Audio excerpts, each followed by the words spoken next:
Merci à Marc pour l'invitation de modération de cette table ronde. Pour compléter ce qu'a dit Jean-Baptiste Rudel ce matin, donc on est dans un contexte assez particulier qui rend assez difficile la réconciliation entre compétitivité et décarbonation, qui est bien le sujet du jour. Donc au niveau européen, on sait qu'on est à un moment de renouvellement avec la réélection d'Ursula von der Leyen autour du programme du Clean Industrial Deal, qui a pour but à la fois l'implémentation des législations existantes d'ici 2030, mais également la réduction des émissions de gaz à effet de serre de 90% d'ici 2040.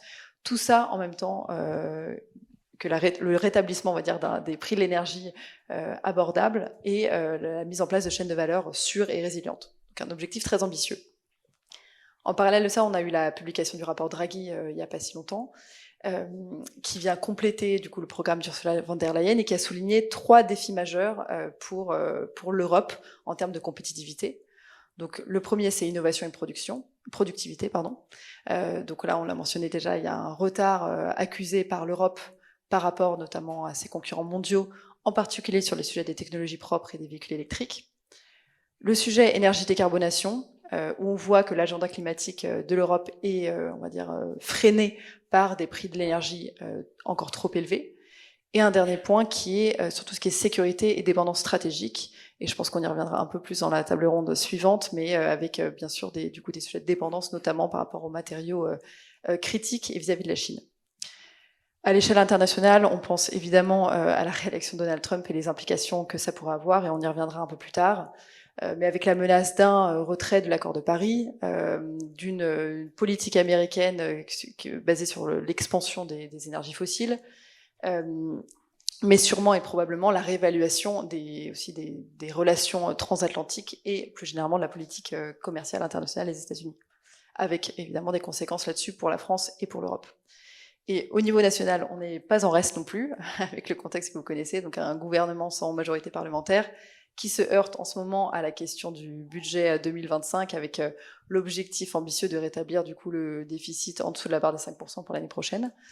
Et on voit déjà que certaines mesures budgétaires telles que la hausse de la taxe sur l'électricité ou la baisse des incitations sur les véhicules électriques ou la rénovation thermique montrent la difficulté justement de poursuivre l'agenda climatique dans un contexte qui en plus est contraint budgétairement. Donc avec tout ce contexte-là, on a des personnes qui s'inquiètent du coup d'un décrochage réel de l'Europe et avec des réactions un peu différentes. D'une part, certains appellent plutôt à un ralentissement, voire un retour en arrière sur certaines législations climatiques au nom de la compétitivité, tandis que d'autres appellent davantage à un soutien massif des industries européennes face à une concurrence qui est parfois très déloyale. Et donc c'est bien pour ça qu'on a nos panélistes aujourd'hui. Donc Aurélie Brunstein, qui est responsable plaidoyer industrie lourde au réseau Action Climat, après une carrière dans l'aéronautique. Nicolas Bergmans, qui est directeur du programme Nouvelle Politique Industrielle et chercheur en politique climatique et énergétique à l'IDRI, donc l'Institut de développement durable et des relations internationales. Bruno Jacquemin, qui est délégué général de A3M, donc l'Alliance des minerais, minéraux et métaux, et également délégué permanent du comité stratégique de filière mines et métallurgie. Et Tom Gagnebet, qui est chargé de mission planification de la décarbonation de l'industrie au ministère de l'économie, des finances et de la souveraineté industrielle, ou Bercy. Voilà. Donc je vais me tourner vers mes panélistes avec une première question. Donc on parle de la réconciliation possible entre compétitivité et décarbonation. Est-ce que vous pouvez nous donner votre sentiment, votre avis? Est-ce que ça vous semble possible? Est-ce que ça vous semble illusoire? Et bien sûr nous dire pourquoi. Nicolas, je vais commencer avec toi. On a parlé notamment du contexte et des implications de l'élection de Donald Trump. Est-ce que tu peux nous dire un peu plus sur cette question globale et à l'aune notamment du changement outre-Atlantique? Oui, très bien, merci et merci pour l'invitation. Je pense que, alors peut-être avant même de parler de l'élection américaine, je pense que c'est important de se rendre compte dans quel monde on est et qui est un monde en fait qui est assez drivé, je pense, par la question de la compétition autour de cette nouvelle économie qui est en train d'émerger. On a la Chine qui arrive avec des grandes capacités de production, des nouvelles technologies. Les États-Unis qui ont essayé de monter à cheval au moment de l'Inflation Reduction Act et de façon assez, qui a beaucoup questionné le modèle européen, c'est la moindre des choses. Et l'Europe aussi qui a son propre modèle et qui se retrouve un petit peu au milieu du gué. Donc déjà sur la première question, est-ce que c'est possible de concilier compétitivité et transition? En fait, c'est ce qu'on essaie de faire. Et je pense qu'il n'y a rien qui nous indique que c'est impossible, mais ça demande du travail et peut-être plus de travail encore que ce qui a été fait jusqu'à présent, notamment en Europe. Pourquoi? Alors, regardons l'exemple américain parce qu'il est quand même assez intéressant. Et tu mentionnais l'élection de Donald Trump. Qu'est-ce qu'on peut en attendre? Je pense qu'il y a deux choses qui me semblent importantes. Déjà, c'est un facteur d'incertitude. C'est un facteur d'incertitude et pour les investissements de long terme qu'on souhaite faire dans la transition, bah en première approche, c'est jamais très bon. Parce qu'en fait, beaucoup d'acteurs vont se demander si ça vaut la peine de poursuivre certains investissements aux États-Unis, de revenir ailleurs, enfin, etc. Donc, c'est la première approche. Néanmoins, il y a quand même quelque chose d'assez solide qui a été passé juste avant, l'Inflation Reduction Act, la politique américaine. Et quand on regarde, c'est des choses qui ont été pensées pour être résilientes politiquement. On verra ce qu'il en reste au niveau national, mais elles ont été pensées de différentes manières, notamment en faisant en sorte que ce sont des territoires notamment où les républicains sont forts politiquement, qui bénéficient en particulier de ces fonds et de ces investissements. Et de toute façon, un certain nombre d'investissements ont déjà été engagés, donc un certain nombre de choses sont en train d'être faites. À côté de ça, on sait que Donald Trump a annoncé sa volonté de ressortir de l'accord de Paris. Donc je pense qu'il faut aussi se préparer à ça et préparer la résilience de la coopération internationale sur le climat. On a déjà fait sans les États-Unis à un moment donné. Eh bien, ça n'empêche pas le reste du monde, l'Europe notamment, d'être moteur de propositions sur des coopérations avec la Chine et autres. Le deuxième point qui me semble important, c'est l'impact des décisions économiques qui vont être prises aux États-Unis et les conséquences pour les acteurs européens. Je pense qu'il y a deux choses qu'il faudra regarder. Un, les décisions commerciales, parce qu'on sait que pour un certain nombre d'acteurs, notamment de la transition, qui sont présents aux États-Unis, le marché américain est un marché où on va chercher du volume qui permet de gagner en compétitivité, notamment pour certaines industries. On peut penser notamment à l'éolien. Il y a pas mal d'entreprises d'éolien qui sont présentes aux États-Unis, des entreprises européennes. Donc ça, c'est un premier point. Et évidemment, ça risque de mettre une épine dans le pied dans certains secteurs de la transition ou des entreprises de la transition en Europe. Et puis évidemment, les conflits commerciaux, s'ils commencent à s'engager, on ne sait jamais jusqu'où ça peut aller. Donc évidemment, il y a une note de précaution sur ce sujet-là. Et le deuxième point, c'est sur la stratégie énergétique des États-Unis, parce que en fait, on voit que l'économie joue en faveur aussi du développement des énergies renouvelables aux États-Unis. Le prix est intéressant, mais il y a quand même cette volonté affichée de relancer la production du pétrole et du gaz. Et ça peut aussi avoir un effet via les marchés internationaux d'énergie. On verra si l'effet sera très grand, parce qu'on parle quand même de pétrole et de gaz non conventionnels, donc des pétroles et des gaz relativement chers à produire. Mais néanmoins, il peut y avoir un effet sur le marché mondial qui risque de tourner, et en tout cas de faire que les Européens ou certains acteurs européens cherchent à revenir ou à ralentir et se retourner vers les énergies fossiles. Je pense que ce serait une erreur, ce serait assez à courte vue, parce qu'un des enseignements de la crise qu'on a connue avec l'invasion de l'Ukraine et des impacts sur le prix de l'énergie, c'est justement que ces dépendances sont risquées. Parce qu'en fait, quand on est dépendant des énergies fossiles, on est dépendant de marchés mondiaux, on est dépendant de décisions qui sont prises ailleurs. Donc, pour un avantage, il faudrait éviter le piège pour un avantage de court terme, finalement se remettre dans une situation de dépendance vis-à-vis d'autres acteurs. Là, peut-être le LNG américain, qui est assez présent sur le marché gazier européen. Et donc, finalement, on est à un moment où c'est quand même assez critique pour l'Europe, et l'agenda de cette nouvelle commission et ce Clean Industrial Deal, il doit être jugé à l'aune de cela. Est-ce que ce Clean Industrial Deal, finalement, va être une continuation et un approfondissement de la trajectoire européenne, et c'est peut-être souhaitable, vers une plus grande utilisation de l'électricité, se débarrasser des énergies fossiles, ou le moment finalement où l'Europe abdique ou rentre les voiles sur ces sujets de compétition internationale. Évidemment, moi j'ai la position de penser qu'il faut aller sur la première solution, mais les points de vue, en tout cas le débat est engagé au niveau européen. Merci Nicolas. Tom, est-ce qu'on peut vous demander votre avis en tant que représentant public du coup ici?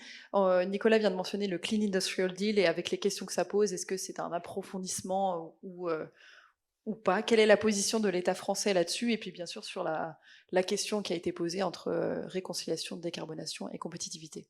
Ouais, merci beaucoup pour l'invitation. Je suis très heureux d'être ici, notamment dans un événement organisé par Zénon, parce que c'est une association que je suis depuis un bout de temps. Et je pense le travail que vous faites de synthèse des données scientifiques et de partage est très utile, et notamment on lit vos travaux d'administration, et je pense particulièrement à un rapport sur la direct air capture qui a été mentionné justement avant, qui permet des fois de sortir de postures et de raccourcis qui sont faits d'ailleurs des deux côtés sur certaines technologies, en disant très rapidement soit cette technologie est une solution technologique qui n'a aucun sens, soit inversement elle va pouvoir nous aider. Et je pense que voilà, c'est ce genre de travaux qui permettent d'alimenter généralement l'administration, donc merci pour ça. Pour répondre à la question, donc en effet on rentre dans une période, et c'est demandé à la nouvelle commission de proposer un Clean Industrial Deal, et la France est très moteur pour porter un certain nombre de positions. Le ministre Antoine Armand était présent à Bruxelles il y a quelques jours, il y retournera dans quelques semaines. J'aimerais reprendre peut-être les annonces qui ont été faites notamment ce week-end, et reprendre un terme qui a été mentionné plus tôt, qui était le combat. Voilà, il a été dit le ministère de l'Industrie est un ministère de combat. Faut que l'Europe sorte d'une forme de naïveté et puisse protéger son industrie française européenne. Je pense que c'est des mots très importants et qui montrent une prise de conscience générale.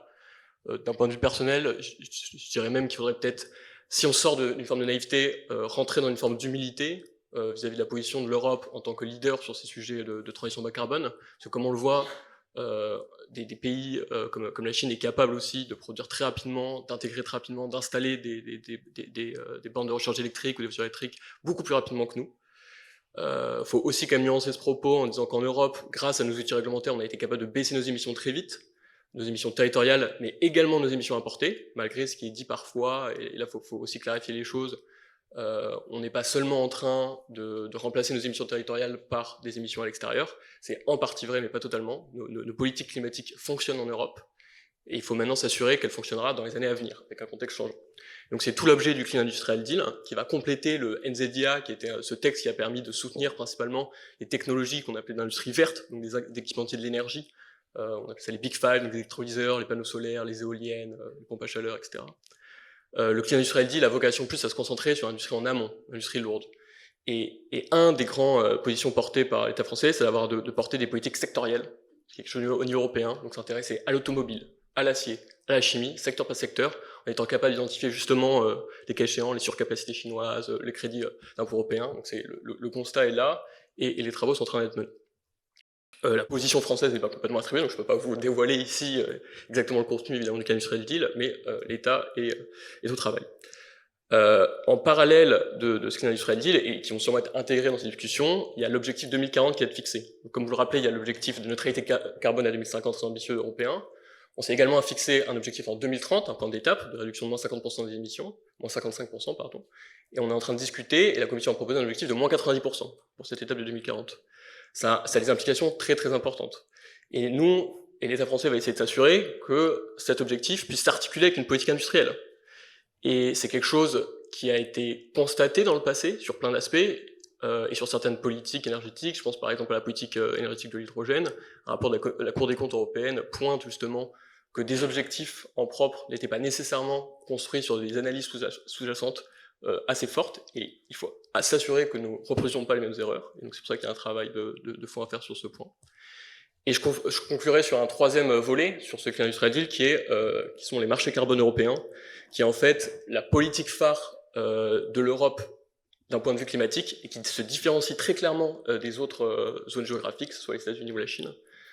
Il a été révisé dans le cadre de l'objectif 2030, il devrait être révisé dans le cadre de l'objectif 2040. En fait, à chaque fois, l'objectif européen climat va découler tout un paquet de mesures. Donc, sur le 2030, ont été pris des mesures sur les énergies renouvelables, l'efficacité énergétique et les marchés carbone. Et là, on rentre dans une période un peu particulière où, en même temps où on va rehausser nos ambitions climatiques et on rentre dans un régime de croisière où le prix du carbone a augmenté depuis début 2022, significativement, ce qui fait que ça a tout un impact fort sur nos politiques industrielles qu'on commence à peine à comprendre, mesurer, etc. Parce qu'on avait dans le passé 10 ans, voire même plus, de prix du carbone qui était relativement bas. Donc c'est une bonne chose pour les incitations pour la décarbonation pour l'industrie. Mais en même temps, alors qu'on a cette nouvelle donne en jeu, on est en train de changer les règles et mettre en place un mécanisme d'ajustement carbone aux frontières. Donc, on est peut-être en train de parler comme un dispositif qui permettra de nous protéger contre les fuites de carbone, et c'est tout à fait vrai. Il faut toujours avoir en tête que c'est un mécanisme qui vient s'ajouter à un autre mécanisme qui sera retiré. C'est une substitution d'un mécanisme de protection déjà existant à un autre, qui était les quotas gratuits. Et Et ce nouveau mécanisme a des avantages, il va permettre potentiellement de mieux protéger l'industrie, parce que les quotas gratuits ne permettent pas nécessairement de couvrir toutes les émissions, mais il y a d'autres risques très importants qui étaient identifiés dès le début de la négociation, que le rapport Draghi a souligné de nouveau, sur lequel on est en train de travailler très fortement, et c'est aussi notre responsabilité d'avoir une vigilance sur ce genre de dispositif pour s'assurer qu'elle permet de protéger la compétitivité de l'industrie européenne. Donc Tom, c'est plutôt oui, c'est possible de réconcilier, mais modulo un travail approfondi secteur par secteur et des points de vigilance sur tous les instruments que vous avez mentionnés. Voilà, et notre point de vue avec des nouvelles, des nouvelles méthodes de travail, et de ne pas prendre les choses comme elles ont été nécessairement prises dans le passé pour intégrer ce nouveau contexte. Exactement. On aura le temps d'y revenir plus tard. Aurélie, je vous passe la main. Est-ce que vous pouvez nous dire, avec votre perspective justement sur la transition juste, est-ce qu'on peut réconcilier ces objectifs? Qu'est-ce que ça veut dire aussi en termes d'emploi et de compétences? Bonjour à tous et tout d'abord merci pour l'invitation à cette table ronde. Alors je dirais juste quelques mots sur le réseau Action Climat. En fait nous sommes un réseau d'associations nationales et locales avec des associations telles que le WWF, Oxfam, le Secours catholique ou France Nature Environnement. Et en effet nous portons en fait des mesures de politique publique qui vont faire en sorte de mener une transition juste qui puisse profiter à tous les citoyens sur différents aspects, que ce soit au niveau des niveaux de vie, de la santé également, de l'emploi. Et dans ce contexte-là, donc je travaille sur les sujets de décarbonation de l'industrie lourde et en effet, dans le contexte actuel, il y a beaucoup de discussions autour de l'opposition entre compétitivité et décarbonation, avec tout ce qui se passe au niveau européen et français, comme ça a été décrit juste avant. Et nous reconnaissons le fait que la décarbonation va nécessiter de la part des acteurs industriels des investissements très lourds et au final une prise de risque. Et c'est la raison pour laquelle l'État et l'Union européenne doivent partager ce risque et soutenir son industrie. Et c'est ce qui a déjà été fait, et qui est fait actuellement par exemple au niveau national avec le plan France Relance et maintenant le plan France 2030. Néanmoins, on a pu voir au niveau national cette année quelques incertitudes sur le budget, sur l'enveloppe associée à cette décarbonation de l'industrie, qui a pu pousser les industriels aussi à avoir une posture plus attentiste afin d'être rassurés sur le soutien de l'État.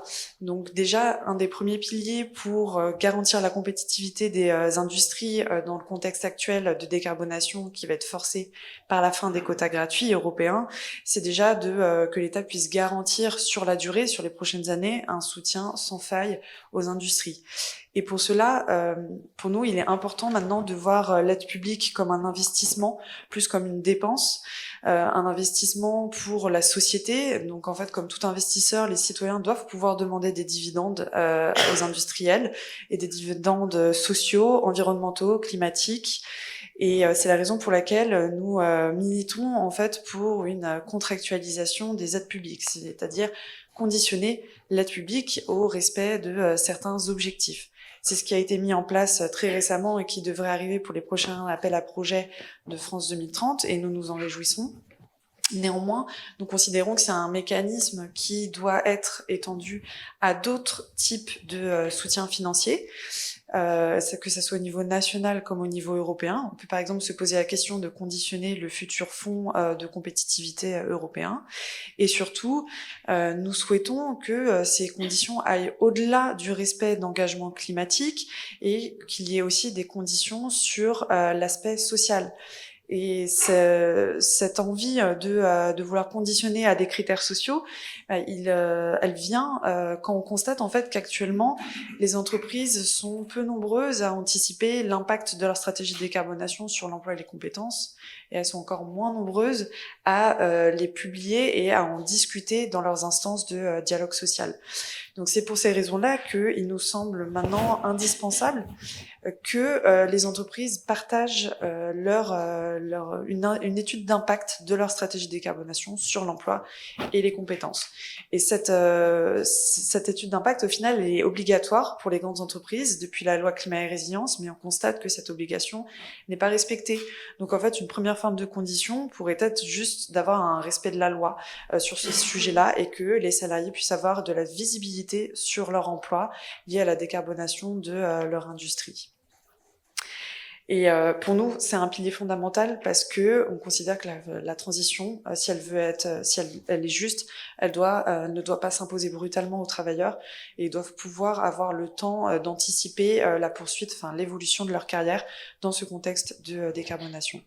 Et dans ce cadre-là, pour nous, il nous semble indispensable que ce pacte industriel à venir ait un volet social et que cela commence déjà en considérant que les acteurs syndicaux, mais également les acteurs de la société civile, soient des parties prenantes dans ces futurs paquets, ces futures lois, et dans les instances de gouvernance de l'industrie au niveau européen et français. Donc pour nous, il faut aussi améliorer l'inclusion de la société civile dans la politique qui est en train d'être faite, et pour qu'on ait un Clean Industrial Deal qui est ce volet social, qui est le pendant du volet lié à la compétitivité et à l'économie.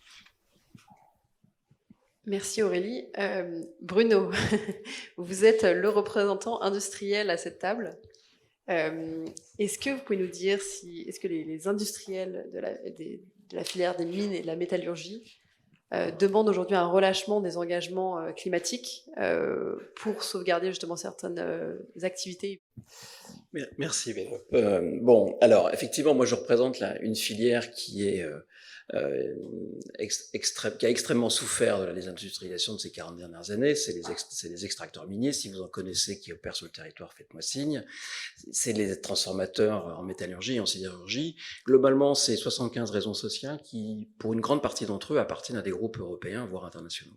Et en gros, c'est le résultat du démantèlement du Norcésilor, de Péchinet, de Métal Europe et autres fleurons. Pour avoir ça quand même en tête, c'est une industrie qui a quand même beaucoup souffert et qui, tout d'un coup, est revenue dans le viseur et la préoccupation de tout un tas d'acteurs depuis la crise Covid. Le gouvernement a demandé à Philippe Varin à ce moment-là de faire un rapport sur la sécurisation des approvisionnements stratégiques en métaux de la France, et il a fait son rapport en faisant le constat que la France et l'Europe étaient dans un état de dépendance absolue sur le sujet, qu'il était temps qu'elles s'en rendent compte et que la plupart des autres continents, des autres pays dans le monde avaient déjà depuis très très longtemps organisé ces stratégies-là et donc avaient mis en œuvre des actions très concrètes. Donc, au cas où on n'ait pas compris le message de Philippe Varin le 10 janvier 2022, la guerre en Ukraine, le déclenchement de la guerre en Ukraine, a, j'espère, achevé de convaincre que nous avions des dépendances effectivement extrêmement critiques. Donc, on est revenu dans le centre du jeu. Donc, en fait, on regarde la question que tu nous poses, là, Pénélope, on la regarde à l'aune, en fait, de deux autres sujets qui, pour nous, sont extrêmement liés.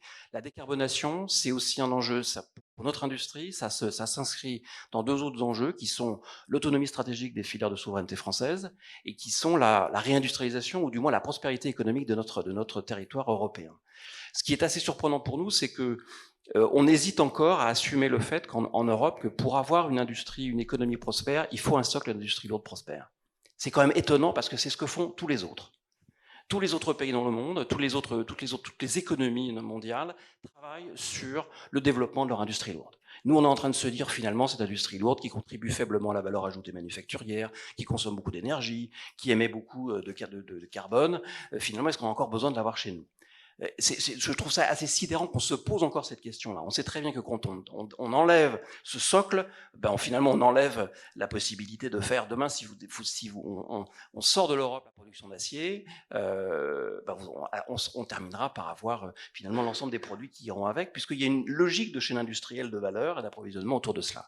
Donc ça, c'est une vraie question. Et donc, sur ces sujets de la compétition autour des enjeux d'autonomie stratégique, des enjeux de décarbonation, des enjeux de réindustrialisation, on est dans une compétition mondiale. Tous les pays, tous les continents travaillent sur ce sujet-là. Il ne faut pas croire que c'est un sujet purement européen. Seulement, chacun y va à son rythme et chacun y va avec sa propre stratégie.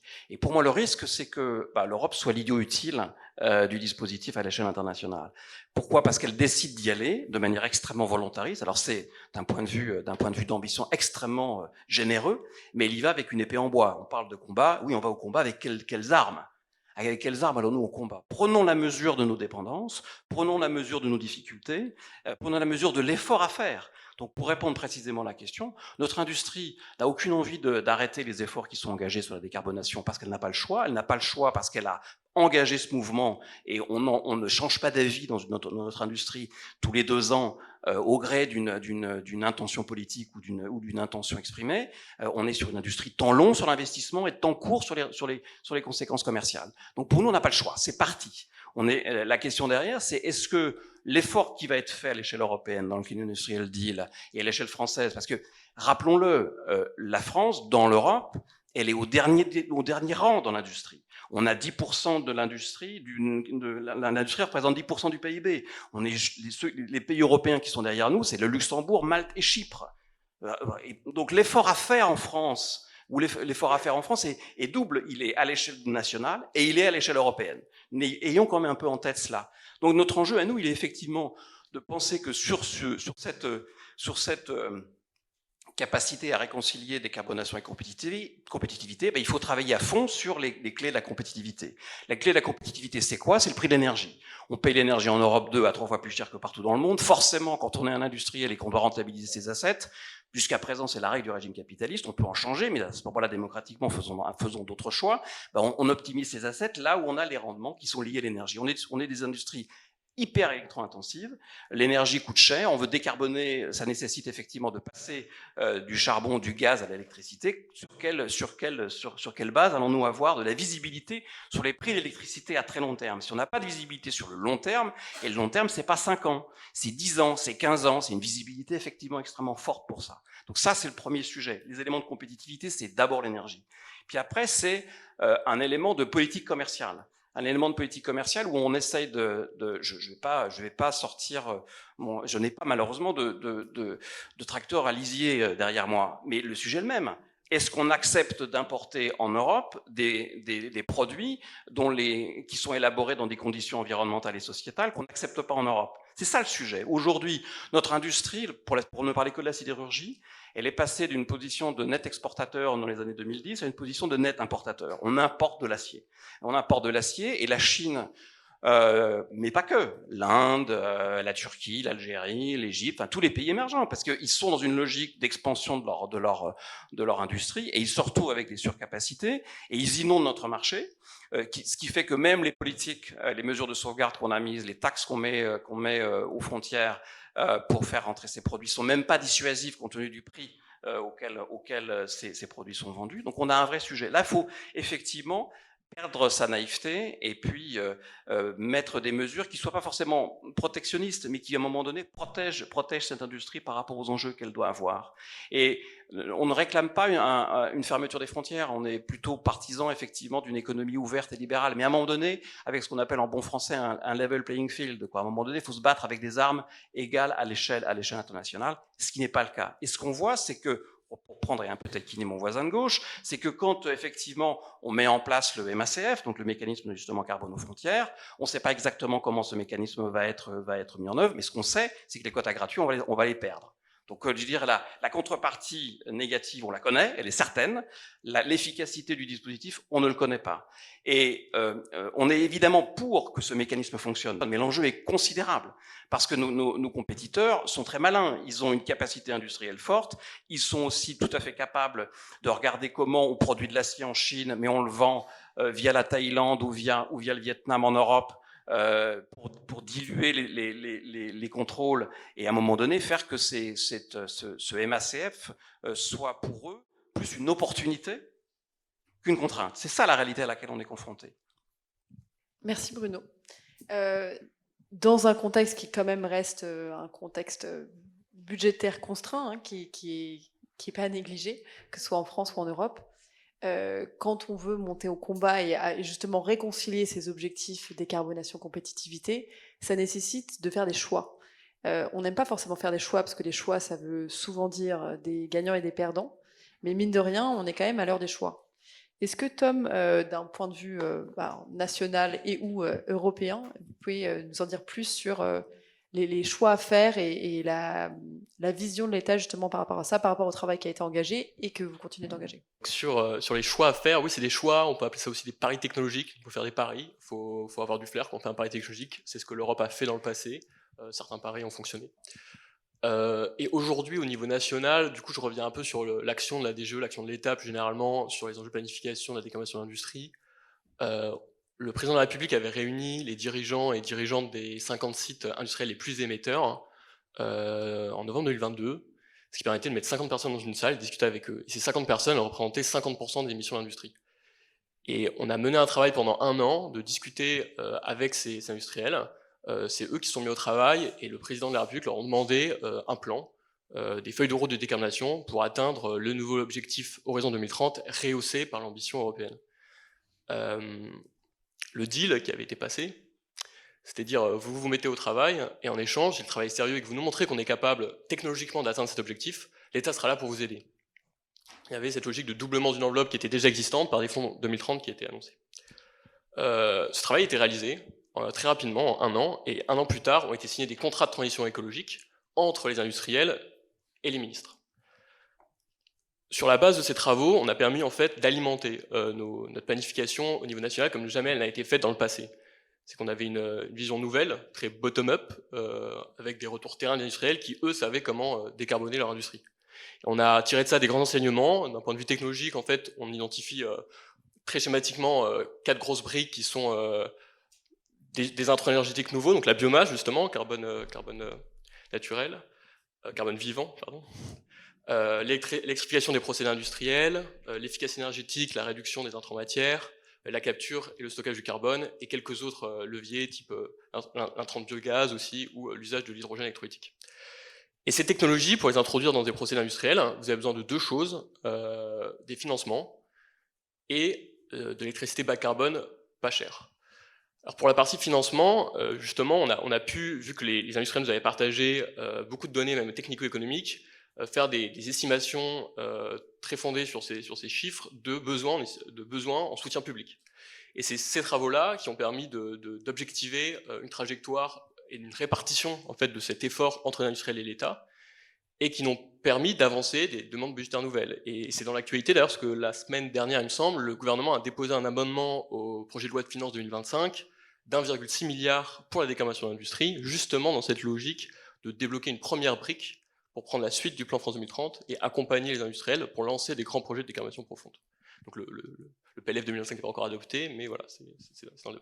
Et sachant que cette mesure a été prise dans un cadre budgétaire très contraint, comme c'était mentionné, ce n'était pas chose gagnée. Et je pense que le travail des industriels et la coopération entre l'État et les industries pour proposer une trajectoire en fait, voilà, la plus sérieuse possible a permis notamment de débloquer ce crédit et de montrer à quel point il était efficace, utile de soutenir la décarbonation de l'industrie. Ensuite, comme je disais, le deuxième besoin, ce sont les énergies bas carbone à un prix compétitif. Donc là, je ne vais pas revenir sur les discussions qu'il y a sur le prix de l'électricité, le cas de Postal évidemment, qui est en fait central, mais bon, qui est déjà abondamment discuté. Et je vais plus le prendre d'un point de vue planification, et texte programmatique. Ces travaux-là, ils nous ont permis d'alimenter les grands textes et la stratégie française d'énergie climat, qui est d'ailleurs actuellement en consultation, donc la stratégie nationale bas carbone et la programmation pluriannuelle de l'énergie.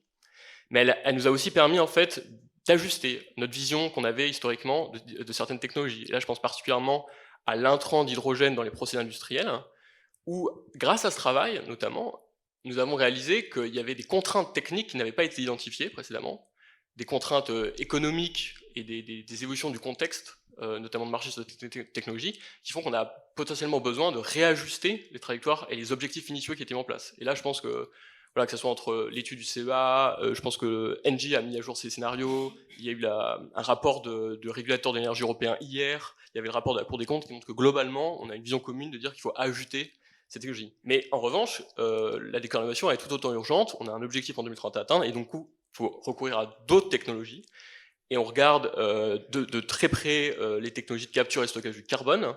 Et on a publié un document, un état des lieux et de développement de la capture et stockage du carbone en France en juillet dernier.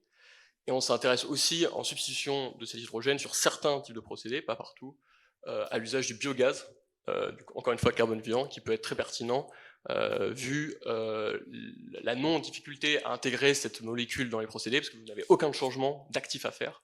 C'est la même molécule, elle est juste décarbonée pour les raisons qu'on connaît.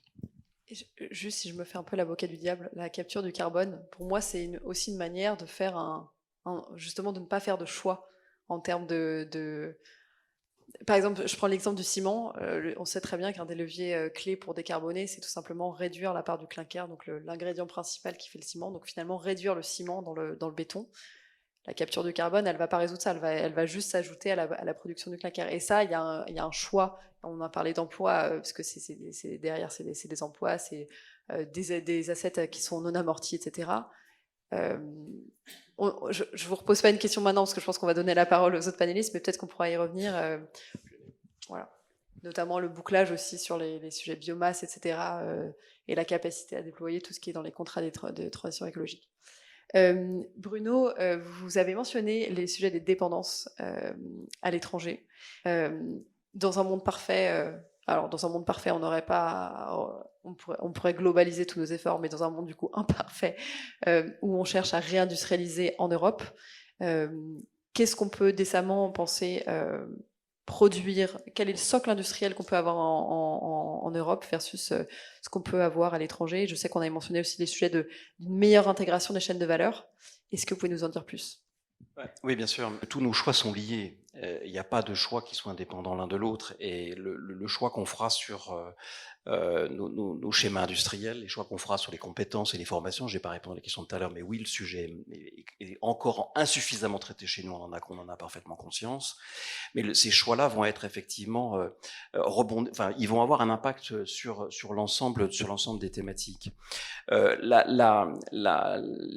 L'autonomie stratégique, c'est pas l'autarcie, c'est pas la capacité à, je dirais, à se séparer. C'est monitorer ces dépendances. C'est à un moment donné regarder quels sont les avantages et les inconvénients. Qu'est-ce qu'on peut monnayer avec d'autres sur ce sujet. Ce qu'il faut voir effectivement, c'est que dans le domaine de la mine et de la métallurgie, en particulier sur la partie minière, sur la partie besoins en métaux. Bon, il y a une explosion des besoins en métaux liés à la batterie de véhicules électriques, liés aux panneaux solaires, liés aux éoliennes, en particulier en mer. Mais il n'y a pas que ça. Il y a aussi les besoins en métaux pour la défense, etc.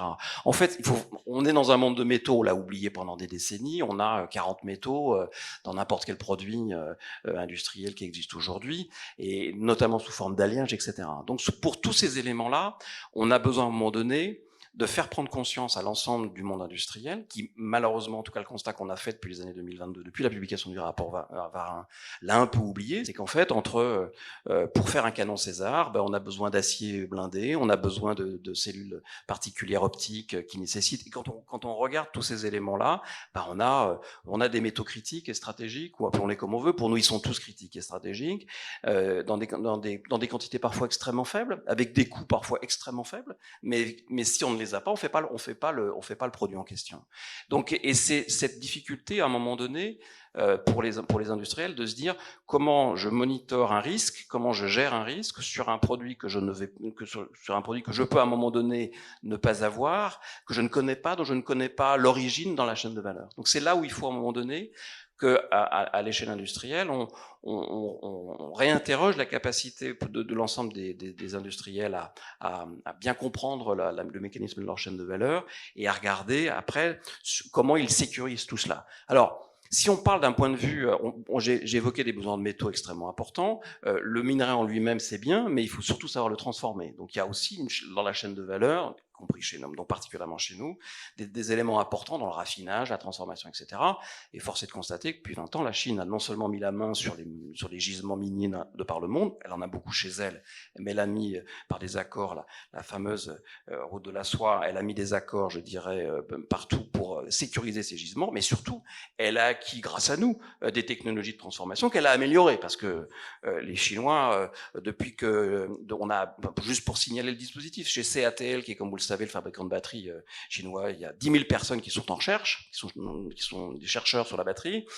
Devant les questions qu'on se pose en Europe, ils sont en train de débloquer 2000 chercheurs sur le solid state, et la batterie solid state lithium. Donc à un moment donné, ils ont des capacités extrêmement importantes de pouvoir se mobiliser. Ce que je veux dire par là, c'est que on a une vraie réflexion à avoir sur nos chaînes de valeur, la première des choses. La seconde, on doit absolument identifier l'ensemble des sources de métaux qu'on peut avoir sous la main.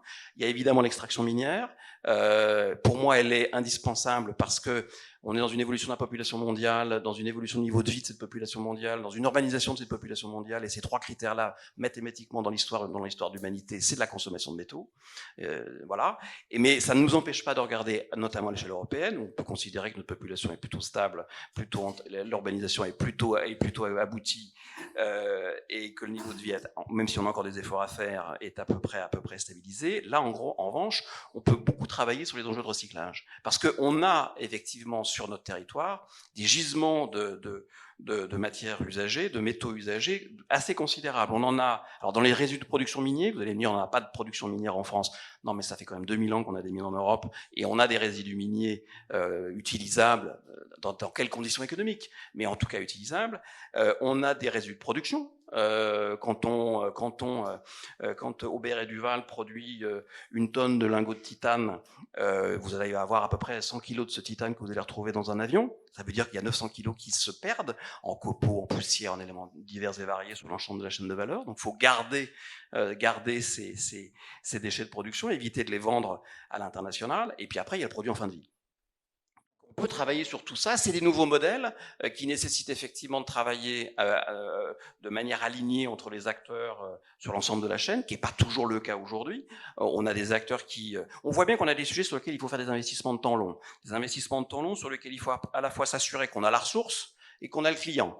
Dans un modèle économique sur lequel on le voit bien aujourd'hui, la question de savoir, demander à l'automobile s'ils ont le client sur le véhicule électrique, ça commence par là, pour illustrer un peu le propos. Mais on voit bien que si on remonte la chaîne, on a les mêmes questions à tout niveau.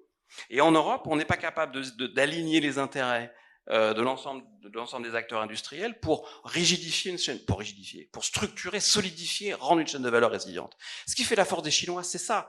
Quand ils décident d'aligner un objectif, du producteur minier au constructeur de voitures, en passant par le producteur de batteries, ils alignent leurs intérêts par des participations croisées, par des co-investissements, par des contrats commerciaux de long terme. C'est ça qui nous manque. Ça, pour être clair, c'est à la fois un enjeu de politique publique, mais c'est aussi un enjeu de politique industrielle, par les industriels eux-mêmes. Arrêtons de demander toujours à l'État de financer les sujets. On a évidemment, ou de mettre des contraintes. Il y a des sujets sur lesquels il faut du financement, il faut des contraintes. Pour moi, il faut des financements quand on décide d'accélérer un calendrier de manière assez irréaliste d'un point de vue industriel. Là, il faut du financement pour permettre de passer cette barrière-là. Il faut des contraintes, il faut des réglementations. Quand on est dans un combat, je dirais, pas loyal à l'échelle internationale, mais il y a aussi une responsabilité des industriels européens à construire des chaînes de valeur résilientes entre eux par rapport à ça. Et ça, c'est un sujet sur la table. Et je pense que si les semaines, les mois qu'on va vivre bientôt, avec un nouveau gouvernement en France, un nouveau Parlement européen, avec le gouvernement actuel, hein, je vois M. Pertuis régional, non, avec le gouvernement actuel, je ne parle pas de remaniement, plutôt, donc avec en tout cas un plan européen important, avec évidemment l'arrivée de Donald Trump, je pense que on est à un moment, à notre sens, extrêmement crucial pour prendre des décisions qui concernent la politique publique et les industriels. Merci Bruno. Nicolas Alidri, vous avez décortiqué notamment le rapport de Mario Draghi. On a parlé des choix, alors ils sont technologiques, ils sont économiques, ils sont réglementaires. Est-ce que vous pouvez nous en dire un peu plus sur ce que ce rapport dit des choix que devra faire l'Europe sur lesquels elle s'est positionnée et ce qu'elle ne dit pas et sur lesquels elle devra se positionner? Oui, alors, oui, tout à fait. Le rapport Draghi, donc c'est ce grand rapport qui a été présenté juste avant en fait qu'on nomme l'équipe des commissaires et qu'on leur donne des attributions, donc qui est un effet un cadrant assez important en fait sur l'agenda de la prochaine commission, et donc du coup c'est pour ça que ça nous a intéressé de le regarder. Et en plus il traite beaucoup de notre sujet aujourd'hui, de comment réconcilier compétitivité et décarbonation. C'est un des chapitres de ce rapport. Alors en regardant les éléments de cadrage, je pense que il faut reconnaître que l'accent est mis sur la décarbonation. On présente la clean tech notamment comme étant vecteur de croissance, vecteur de compétitivité pour l'Europe. Donc il y a tout un langage qui permet d'embarquer, si vous voulez, les sujets de mise en œuvre du pacte vert qui semble important. Nous, sur le cadrage, on reste quand même sur des questions de décarbonation, et à l'IDRI, on regarde aussi d'autres sujets environnementaux, et notamment autour de la question de la biomasse, du carbone vivant, le sujet de la biodiversité, et par contre a l'air de tomber un peu du camion. Ça concerne peut-être un peu moins certains des sujets, mais bon, enfin c'est quand même un point d'alerte aussi, parce qu'en fait on peut pas complètement déconnecter ces sujets de crise écologique. Ça, c'est une première remarque qu'on avait fait, mais finalement, en fait, le cadre donne quand même matière à avancer, et c'est ça qui compte. Le deuxième point, ça fera écho à ce que vous disiez sur le recyclage, le potentiel du recyclage et autres. On parle beaucoup d'amélioration de la productivité de l'économie européenne en termes de comment encourager l'innovation, mais moi je trouve que c'est un petit peu une occasion manquée et on peut la rattraper. Être efficient, avoir des voitures plus légères, avoir des logements qui sont plus efficaces en matière, recycler nos matériaux. Les fondamentaux de l'Europe ne changent pas. C'est-à-dire, on est quand même un continent où on a peu de matières premières, on a peu de matières énergétiques, et donc du coup, ça, c'est un facteur sur lequel on devrait travailler de façon plus transversale. Et ça, bon, malheureusement, en tout cas, c'est mentionné dans le rapport, mais c'est pas mentionné comme un levier majeur alors qu'il l'est. Et ça aurait permis peut-être d'embarquer un peu plus ce sujet-là. Il y a quand même une volonté d'avoir un plan d'économie circulaire dans l'agenda de la Commission. Donc, en fait, raccrocher le clean industrial deal à ce plan d'économie circulaire, c'est peut-être l'enjeu qui est face à nous.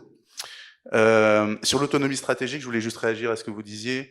Tout à fait d'accord sur le fait que c'est pas l'autarcie. Je pense que ce serait évidemment pour des raisons industrielles, la réutilisation, le recyclage notamment est une très bonne raison pour pouvoir garder une partie de l'industrie primaire en Europe. Les questions de sécurité me semblent extrêmement importantes aussi là-dessus, parce que c'est comme ça, c'est quand même un sujet majeur aussi pour l'industrie de la défense et autres.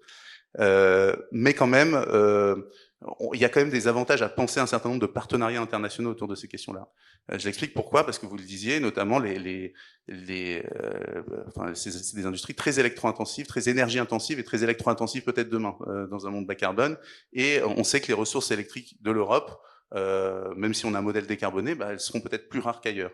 Donc trouver des alliés avec lesquels on peut échanger en confiance, partager des chaînes de valeur, intégrer des chaînes de valeur même au-delà des frontières européennes, ça doit rester quelque chose, un sujet à l'agenda. Ça doit rester un sujet à l'agenda aussi parce qu'on a besoin de coopération climatique internationale. On a besoin que l'Europe ne soit pas le seul îlot qui s'engage dans ces transformations-là, mais qu'elle embarque aussi des pays émergents, où d'ailleurs c'est là où les besoins en fait d'infrastructures sont les plus élevés. Donc ça, je pense que c'est un sujet extrêmement important. Je m'arrêterai là pour l'instant, mais j'ai beaucoup d'autres éléments à dire sinon. Aurélie, donc on a parlé à la fois du cadre politique et de besoin de volonté politique avec les différentes visions. On a parlé, Bruno a mentionné du coup le rôle du tissu industriel et des acteurs de la chaîne de valeur. On a moins parlé de la société civile, de cet aspect-là. Est-ce qu'il y a besoin d'un débat de société pour définir ce qu'on veut produire ou non en France et en Europe?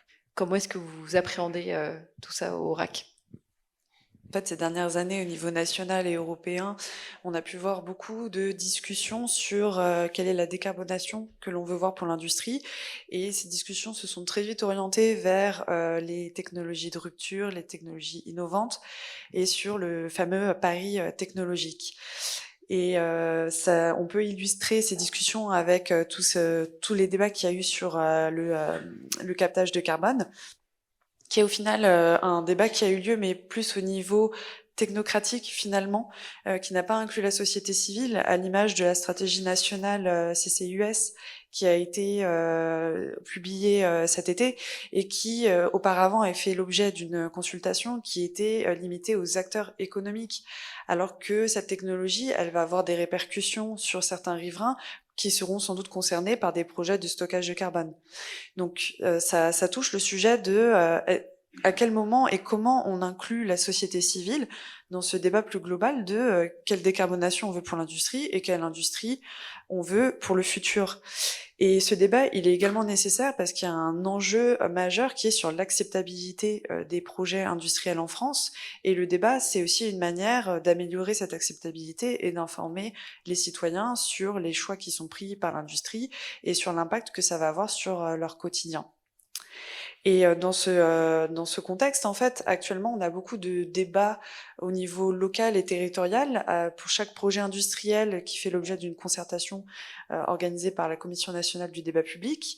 Et donc, on a, nous, des retours des citoyens qui prennent part à ces débats, qui viennent nous dire qu'ils ne voient pas de cohérence globale avec tous ces projets qui sont en train de fleurir. Quelle est la cohérence? Quelle est la vision de la stratégie, en fait, française? Quelle est l'industrie du futur, comment on va décarboner et qu'est-ce qui légitime les choix qui ont été pris et qui sont principalement orientés actuellement vers ces technologies de rupture. Et là, je fais le lien avec un autre sujet qui est la sobriété et l'économie circulaire. Je sais que c'est pas forcément le débat d'aujourd'hui, surtout qu'on parle de climatech, mais il y a quand même ce besoin de remettre sur le devant de la scène ces axes de décarbonation qui sont des piliers majeurs. La sobriété, et je pense que c'est un sujet qui a déjà bien été abordé les minutes précédentes, mais la sobriété, elle va être nécessaire aussi pour des enjeux de compétitivité et d'indépendance par rapport à d'autres acteurs économiques. C'est aussi un levier puissant pour qu'on puisse atteindre nos objectifs climat, et il en est de même pour l'économie circulaire. Donc nous, au niveau de la société civile, ce que nous attendons de ce pacte industriel, et ça a déjà été dit par Nicolas, c'est aussi avoir une loi ambitieuse sur l'économie circulaire qui inclut la sobriété. Ça peut passer par mettre des niveaux très ambitieux de produits, enfin de parts de produits recyclés, par exemple, plus ambitieux que ce que l'on peut avoir actuellement, et plus globalement avoir des impacts industriels qui donnent plus d'importance au levier de sobriété et d'économie circulaire par rapport aux enjeux et aux bénéfices qu'ils peuvent avoir sur la compétitivité de nos industries. Merci beaucoup Aurélie. Je vais redonner le micro à Marc. Compétitivité, décarbonation, ce qu'on a entendu, et on pourra y revenir, c'est globalement, et en même temps si on est tous ici, je pense qu'on y croit, Dieu merci, mais avec les bonnes conditions, c'est-à-dire avec du coup une planification cohérente, une réconciliation entre justement les sujets industriels et tout l'enjeu de circularité, comme on l'a dit, avec l'enjeu matière qui est assez fort, et bien sûr la composante clé dont on a un peu moins parlé ici parce qu'on s'intéressait plus aux politiques industrielles et on n'a pas le temps de tout couvrir, mais bien sûr très en lien avec la politique énergétique qui est vraiment au cœur des sujets de compétitivité. On s'arrête là et on ouvre aux questions. Il y a un micro qui circule dans la salle, si vous le souhaitez.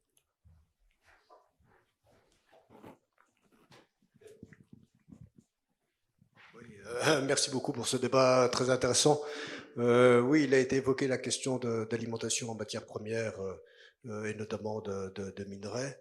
Je voudrais poser la question parce que visiblement l'Europe n'est pas autosuffisante et ne le sera probablement jamais dans certains types de minerais qui sont indispensables à la transition énergétique, comme je citerai le cuivre, le cobalt par exemple. Hein. Est-ce qu'on peut justement évoquer ces questions-là sur quels métaux réputés critiques pour la transition sommes-nous extrêmement insuffisants, quel partenariat avec l'Afrique? Évidemment, c'est un énorme sujet. J'ai 4 heures. Non, concrètement, vous avez raison. Alors déjà, on a quand même des ressources en Europe. On a des ressources primaires en Europe, on en a en France, sur beaucoup de métaux. On a simplement, comme on a oublié qu'on les avait et qu'on a un peu éloigné nos concitoyens de ce sujet, on peut avoir un certain nombre de difficultés à retourner là-dessus. Mais concrètement, oui, on a besoin d'aller chercher des métaux ailleurs qu'en Europe pour la transition énergétique.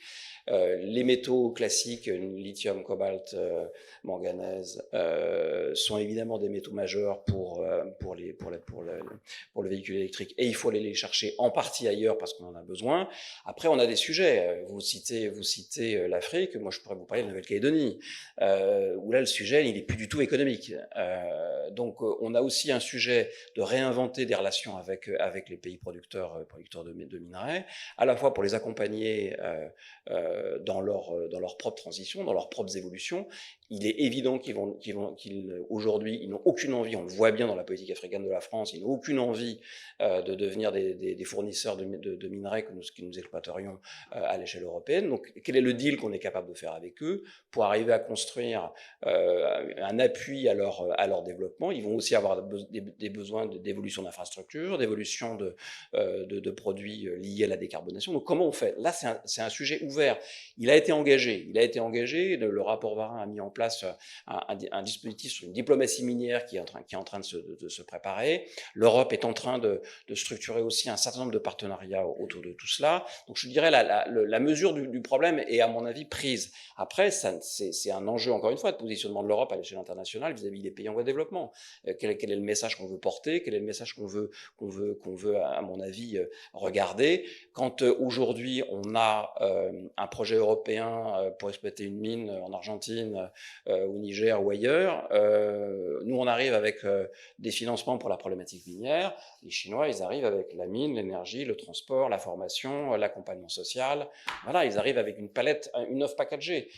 On doit être capable de faire ça, mais c'est un vrai sujet sur lequel il faut effectivement qu'on progresse.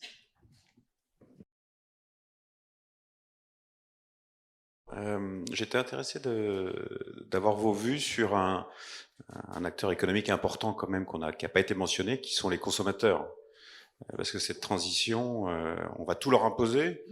Comment est-ce que vous voyez monter ou pas la part des consommateurs dits verts, c'est-à-dire ceux qui vont au-delà du rapport qualité-prix et qui prennent l'impact dans leur décision d'achat? Je pense qu'on est plutôt dans une...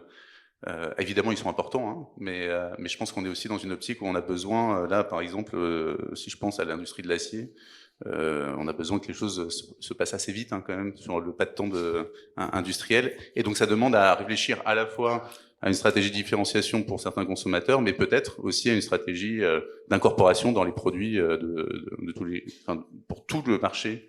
Donc ça c'est le premier élément. Le deuxième élément, c'est que au final il y a tout, enfin autour de cette idée de sobriété, il y a toujours une question de mobilisation des acteurs dans la société et notamment des consommateurs sur qu'est-ce qu'une consommation plus sobre, quels sont les choix qui lui sont offerts, et ça va participer en fait à la stratégie industrielle.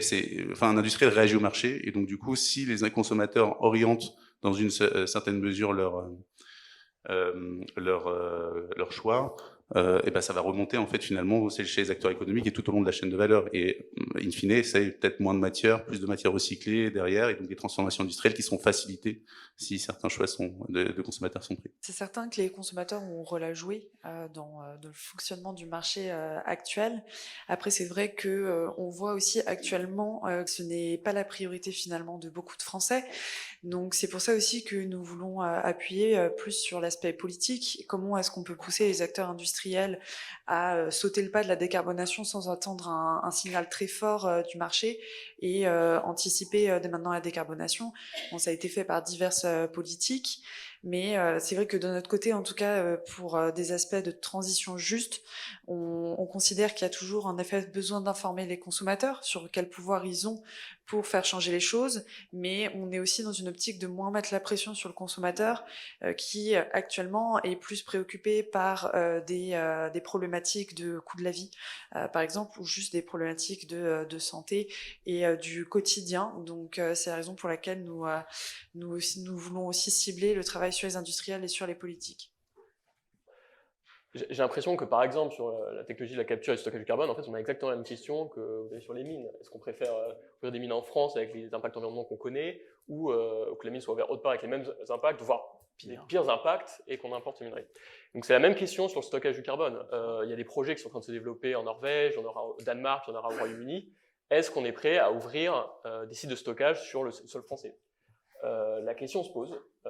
Je pense qu'on a tout intérêt, évidemment, d'un point de vue économique, d'un point de vue balance commerciale, pour pouvoir diversifier nos sources de stockage, pour mettre aussi en concurrence ces gestionnaires de stockage et pour tirer les prix vers le bas.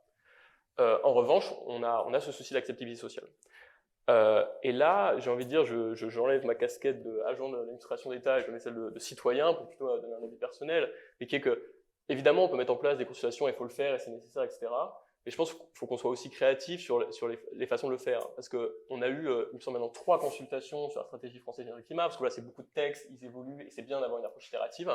Mais les modalités de contribution, qui d'ailleurs là ont un peu évolué sur la dernière, donc je vous conseille de regarder les documents. L'État travaille avec Carbon 4 pour proposer des outils de simulation, pour que les citoyens puissent jouer avec tous ces outils et contribuer. Mais en fait, faut être réaliste en fait, sur la capacité aussi des citoyens, et sur le temps alloué à ces consultations. Et je pense que sur un sujet comme la capture et le stockage du carbone, qui est relativement complexe, nouveau en plus, on a besoin de ce genre d'outils. Et ça, du coup, j'ai envie de dire, c'est pas nécessairement au rôle de l'administration et de l'État, mais plutôt aux autorités politiques et aux ONG, en fait, de travailler ensemble pour proposer ce genre de solutions. Je voulais vous entendre sur ce sujet d'économie circulaire et en fait sur comment démarrer cette chaîne de valeur de l'économie circulaire. Si malheureusement toutes les étapes ne se font pas en même temps. Voilà, comment faire? Est-ce qu'on ne doit pas s'appuyer sur l'Asie pendant un temps, le temps que les autres étapes de la chaîne de valeur se construisent? Enfin voilà, merci. Déjà, de quoi parle-t-on? Eramet a une usine, un projet avec Suez de recyclage de batteries de véhicules électriques. Donc il s'agit de faire quoi? Il s'agit de prendre des batteries en fin de vie, de les broyer pour faire ce qu'on appelle la black mass, dans lequel vous avez cet ensemble de métaux, et de les recycler pour avoir, in fine, les métaux extraits que vous allez pouvoir remettre dans le circuit. Pour faire ça, de manière assez évidente, il faut un produit à l'entrée, donc il faut autrement dit avoir un acheteur et un vendeur. L'acheteur, c'est quoi? C'est qui? C'est celui qui, à un moment donné, a la black mass entre les mains, et la question, c'est à qui va-t-il le vendre? Va-t-il le vendre à Eramet pour le recycler, ou va-t-il le vendre à la Corée, qui va l'acheter 3 fois le prix, ou la Chine, qui va l'acheter? Aujourd'hui, les prix de marché annoncés sur la black mass sont discriminants pour un investissement. C'est ça le sujet numéro 1 qu'exprime Eramet. Eramet dit, je n'ai pas de certitude d'avoir ma ressource, parce que ma ressource aujourd'hui quitte l'Europe. Parce que j'ai pas de taxes suffisantes à l'exportation, parce qu'on exporte nos déchets de métaux, encore de manière excessive, et même si on met des mesures, parce qu'on est toujours très soucieux des règles de l'OMC que personne ne respecte, sauf nous, mais on est les gardiens du temple sur ce sujet-là, et comme la Corée du Sud est dans l'OMC, et dans l'OCDE, pardon, on a quelques sujets pour faire respecter des règles quand on met ce type de critères. Ça, c'est le premier sujet. Puis le deuxième sujet, c'est une fois que j'ai raffiné mes métaux, il faut que j'ai un client. Et mes clients, c'est qui? C'est celui qui va faire ce qu'on appelle des précurseurs de cathodes et d'anodes, qui va me permettre derrière de faire des cathodes et des anodes, qui vont me permettre de faire des cellules qui seront assemblées dans les fameuses gigafactories. Donc, si j'ai pas de certitude de pouvoir au moment où j'investis un client qui me permet de le faire, comment je fais? Merci de poser la question, parce que cet exemple-là illustre exactement ce que j'évoquais tout à l'heure sur le fait qu'on n'a pas d'alignement d'intérêt entre les acteurs de la chaîne. Je voulais revenir sur la question budgétaire. Le rapport Draghi recommande un investissement massif pour financer la transition industrielle en Europe. En même temps, on réalise qu'au niveau européen, vu la position des différents États membres, c'est peu probable qu'on ait une énorme augmentation du budget européen et qu'il y a des limites budgétaires dans beaucoup d'États membres. Du coup, je serais intéressée d'avoir vos perspectives sur les pistes, le futur de l'investissement pour financer cette transition. Je pense qu'il y a peut-être 2 manières de voir les choses. La première, c'est que il y a tout un certain nombre d'outils dont il faut exploiter plus les potentiels de dérisquage. Donc on a parlé notamment des aides à l'investissement, les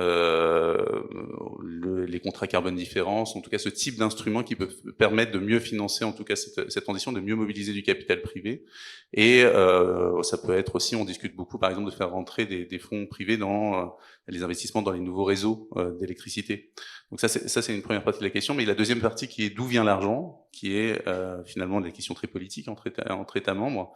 En fait, il faut bien la situer. Il y a quand même un trou d'investissement assez important avec la fin du plan de relance. Donc, il peut ouvrir la voie simplement en disant on a besoin de continuer le plan de relance, en tout cas de continuer les investissements qui ont été engagés, les politiques qui ont été engagées par le plan de relance. Ça peut ouvrir peut-être la voie. Et le deuxième point, qui est peut-être d'utiliser de façon plus innovative de façon plus innovante, la manière de financer en fait ces actions communes au niveau européen. On peut penser notamment aux Japonais qui aujourd'hui utilisent les ressources d'un marché carbone qu'ils sont en train de mettre en œuvre pour garantir en fait des emprunts massifs qu'ils sont en train de faire pour financer leur politique industrielle aujourd'hui. Donc ça c'est leur plan GX, leur grande stratégie industrielle.